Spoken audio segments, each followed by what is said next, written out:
I'm Cat Jarman, an archaeologist specialising in the Viking Age. Let's answer your questions from the internet. This is Viking Support.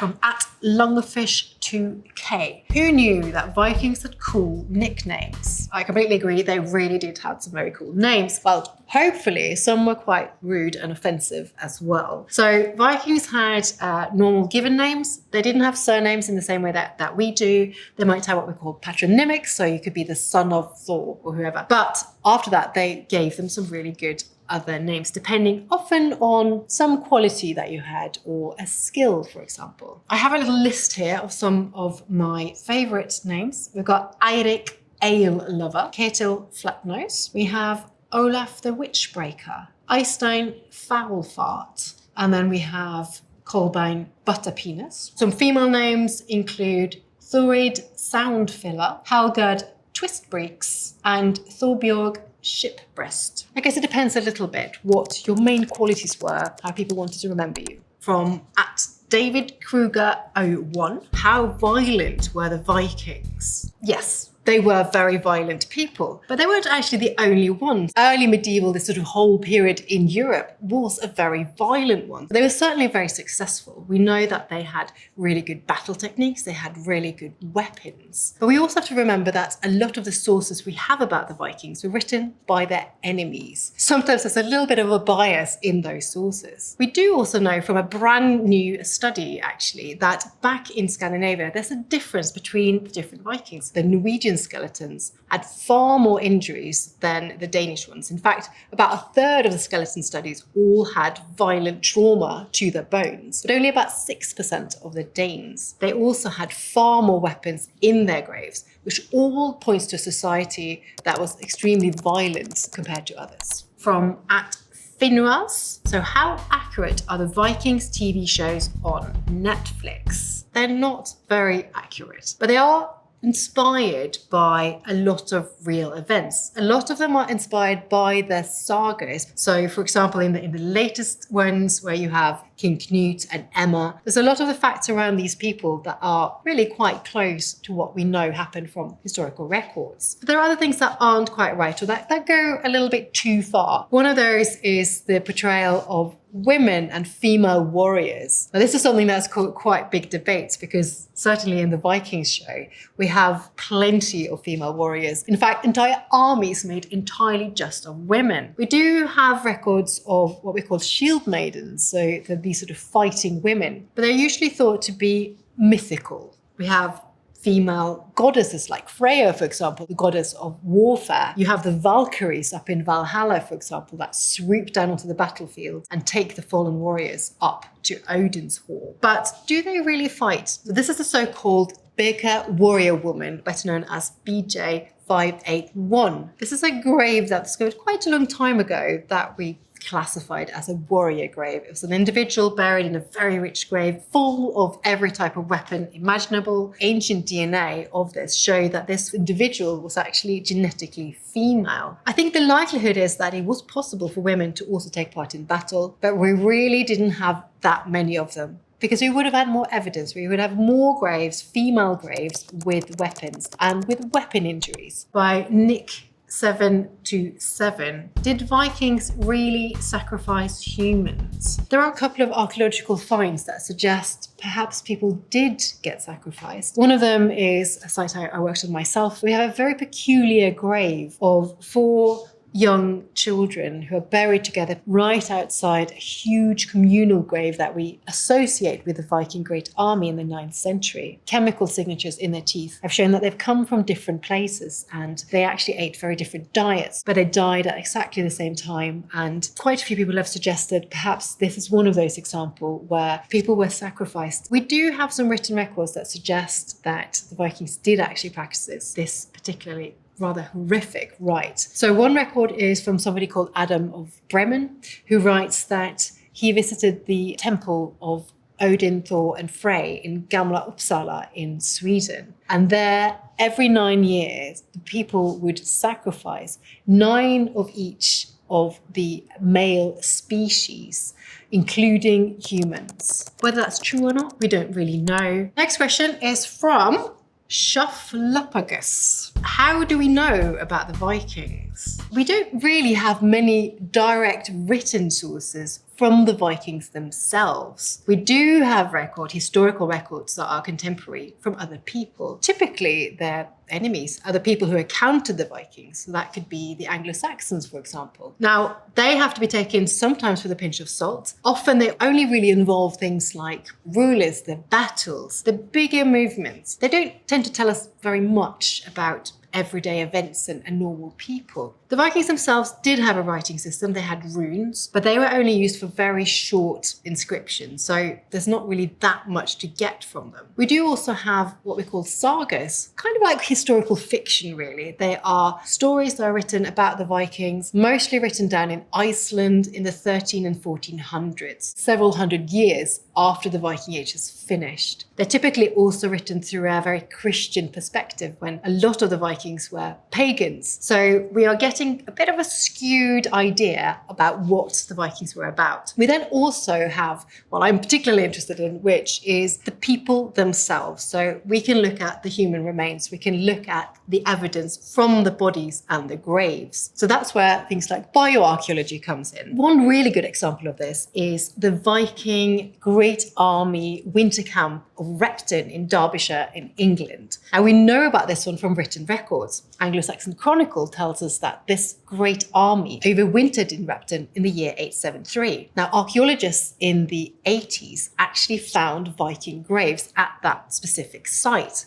And one of them had an artifact. It had a Viking sword and also a Thor's hammer around his neck. That's a pretty good sign that this was someone of Viking origin. Radiocarbon dating actually tied him to that group, to the 9th century, so that was perfect. In my own research, I've been looking at this grave called Grave 511, this man who seems to have been a warrior, possibly even the leader of the Great Army. He had lots of evidence in his body about violent injuries, some of them probably carried out with an axe. And I was able to look at the isotopes from his teeth, showing he most likely grew up in southern Scandinavia, quite possibly in Denmark. Interestingly, he was buried next to a younger man, and they had the same isotope ratios in their teeth, showing they probably grew up in the same place. And when we carried out ancient DNA analysis of these two bodies, we could actually show that they were related. But not just that, they were father and son. All those sources about the Viking Age come together to tell this story about presumably a Viking leader and his son, who both died round about the same time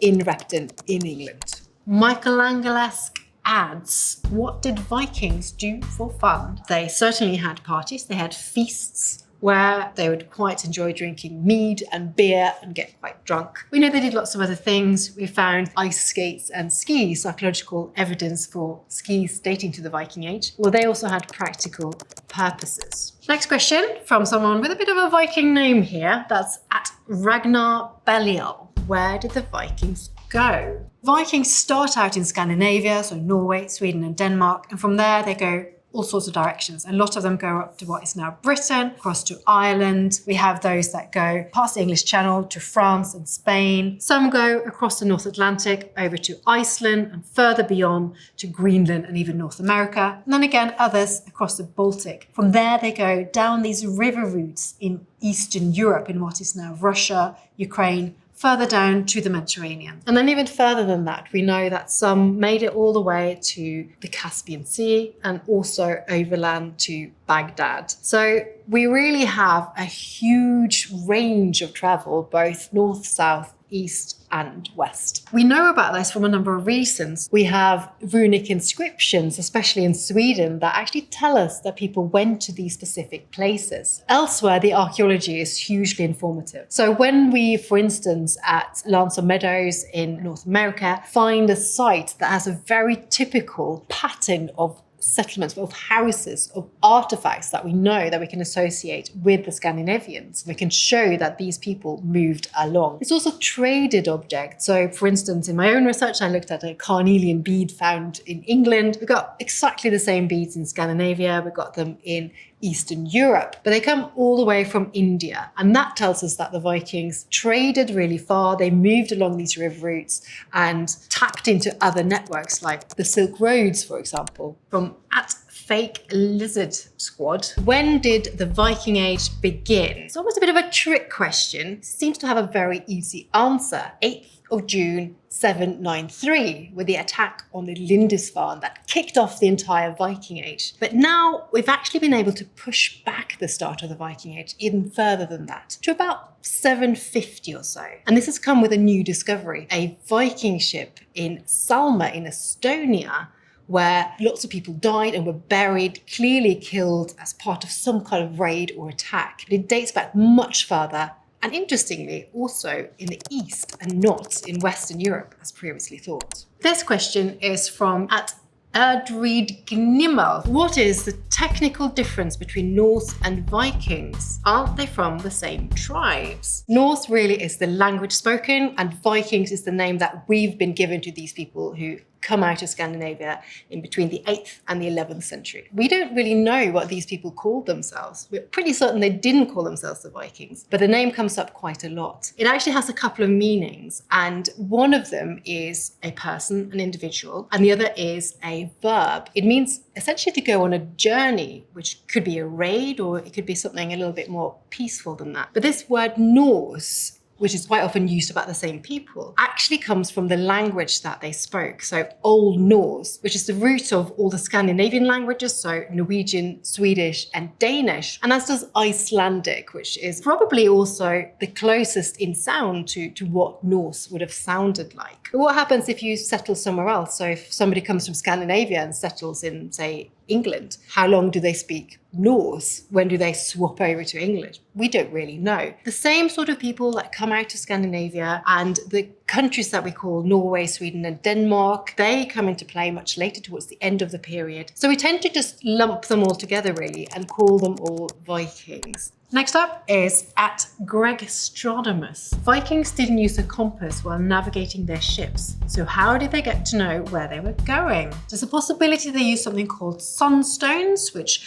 would help to show where the sun was and so where north was and so on. But a lot of the time, they're really just looking at their geography. They're looking at the sea, hugging the coastline quite often. So if you're going across from Scandinavia and over to Britain, you're taking the sort of shortest route. So you're looking for sites of land, going literally along the coastlines and knowing what the oceans are doing as you're moving around. From at the Grimfrost, did Vikings smoke pot? We have found evidence of cannabis seeds, in fact, in Scandinavia. So there's a couple of places where we've found this. One of them is one of my favourite graves, is the Oseberg ship grave, one of these most spectacular, huge, big Viking ships. It was actually the grave of two women. They had a lot of grave goods, and one of these women had a little pouch, and inside the pouch were found several little seeds of the cannabis plant. Of course, what we don't know is how these seeds were used. Presumably they were planted. They could have used them for smoking. They could have used the herbs medicinally, or alternatively, they could have been used for hemp. We know that people make rope out of hemp. At Arsamota asks, watching Vikings Valhalla and wondering how they were just having unprotected sex and not afraid of disease or pregnancy. Were there special Viking condoms? I think the answer to that is no. Just sort of hypothetically, if they did have any, they would be made of organic materials that don't actually last in the archaeological record. So even if they were, we probably wouldn't know. Were they afraid of disease and pregnancy? Almost certainly yes. But we don't have any evidence of sexually transmitted diseases. There are some that leave a trace in a skeleton, like syphilis, for example, can actually be so severe that it makes huge alterations into the bones. In terms of pregnancy, we don't know that they had any ways of dealing with that, but slightly less pleasant knowledge that we do have is the possibility that they carried out what we call infanticide. We do have one written record, which is quite interesting on this, from an Islamic traveller, a man called Al-Tatushi, who came from Spain. He visited a town called Hedeby, which is now right on the border between Denmark and Germany. And he said that there, unwanted babies, for economic reasons, were thrown in the sea. Is that true or not? We don't quite know, but probably the answer to the question is that yes, they were afraid. No, probably didn't have condoms, and they may have had to deal with the unwanted babies rather than the pregnancy itself. Next up, we have at Viking Historic. who asks, did Vikings use soap? We have some records that they did use soap, possibly something made out of lye and animal fat. More broadly, we know that they were really concerned with hygiene, and especially things like their hair. Very careful with washing their hair and combing their hair. Now we know that both from written sources and from things like this, combs made of bone or antler. There's one record from an Arabic traveller who encounters some of the people called the Rus, and Ibn Fadlan said that these were some of the filthiest people he'd ever come across. They did wash every day, but they did it in a way he really didn't approve of. This group of men were given a bowl of water. The bowl was passed to the first person and then even spit into the same bowl. But at the end of it, he wouldn't throw the water out. He would actually pass it to the next person who'd do the same thing, just following all the way down the line. But if we go to Anglo-Saxon England, we've got quite a different perspective. We have a quote from somebody called John of Wallingford, who complained actually about all those Scandinavians, all those Vikings that had settled in England. They caused so much trouble, not only because they would comb their hair every single day, they would also change their garments often, and they'd have a bath every Saturday. In that way, they actually attracted all the local women who were so much more impressed by these incoming clean Vikings than the local men they were used to. From @sarcasmcat24, what did the Vikings look like? And we generally speaking think of these people as quite tall, and normally, as in Scandinavia today, a lot of people who are blonde and have blue eyes. We have, however, recently discovered through ancient DNA studies that quite a few of them actually had much darker hair. So lots of people with brown hair, even some people with brown eyes. We have one eyewitness description from a slightly unlikely place, which is the East. This is from Ibn Fadlan, who describes these people called the Rus, who he meets near the Volga. And he says, I have never seen men more physically perfect than they, being tall as date palms, blonde and ruddy. We don't actually have any pictures, we don't have any paintings, and apart from some of these other sources, we don't really have the descriptions either. It seems a bit like similar to Northern Europeans today, but not quite as stereotypical as we might imagine. At Black Red Guard 1, what do modern Norwegians and Danes think of the Viking era? Are they proud of that heritage? Or is it seen as a cruel and barbaric time? I'm from Norway, I grew up in Norway, then moved to England and started studying the Vikings. I have to say, in Scandinavia, we are very proud of the Vikings. Not necessarily the actual violent parts. There's some quite horrific things took place, including quite extensive enslavement of people, but we have the arts and the objects, the artifacts, all those trading networks, all of that is something that is seen with quite good pride actually in all those countries. I've seen in England, for example, you see it very much from the enemy's perspective. A lot of the written records really very much talk about how the Vikings were defeated. So you have people like Alfred the Great, who's hailed as this great hero who defeated them. In fact, I recently had to take the Life in the UK citizenship test, where one of the questions that comes up on the syllabus is, who defeated the Vikings? And the answer to that one is Alfred the Great, even though it's not actually true, because not very long after we have a Viking king, Knut, who actually successfully takes over all of England and rules it for nearly 18 years. So I can't really say that Alfred defeated them. Now we've got a question from @Dibble Gaming. What's with all the Vikings all over social media? Is it a trend, or did a bunch of people take a 23andMe and they're super proud of their 0.13%? The one key point here is no test of DNA can tell you that you were a Viking, because that wasn't really a clear identity. People didn't call themselves Viking. We had quite a lot of people moving in and out of Scandinavia. They interacted with lots of other different cultures, for example. So genetics, different from identities. That's the first point. The other is that when you go that far back, the information you get from these tests, it's a little bit meaningless because there are so many generations. You have 2 parents, 4 grandparents, and then it increases exponentially. So when you go back in time more than 1,000 years, you get a vast number of ancestors. But the population at that time was really quite small. So geneticists have worked out that you have these things called isopoints, so genetic points, where actually all the people who had descendants and passed on their DNA are essentially related to all the people alive today. And that point in Northern Europe is in the 10th century. So essentially, if anybody in the Viking Age had children pass on their DNA and you got ancestry in Northern Europe, then you're going to be related to those Scandinavians. That makes it a little bit less meaningful. And the other point is that you're not actually comparing your sample to those ancient populations directly. You're comparing it to other people, quite recent populations who live in those countries today. It's telling you quite a lot about, say, the last 300 years or so, but not really about the Viking Age itself. Thank you for watching. This has been Viking Support.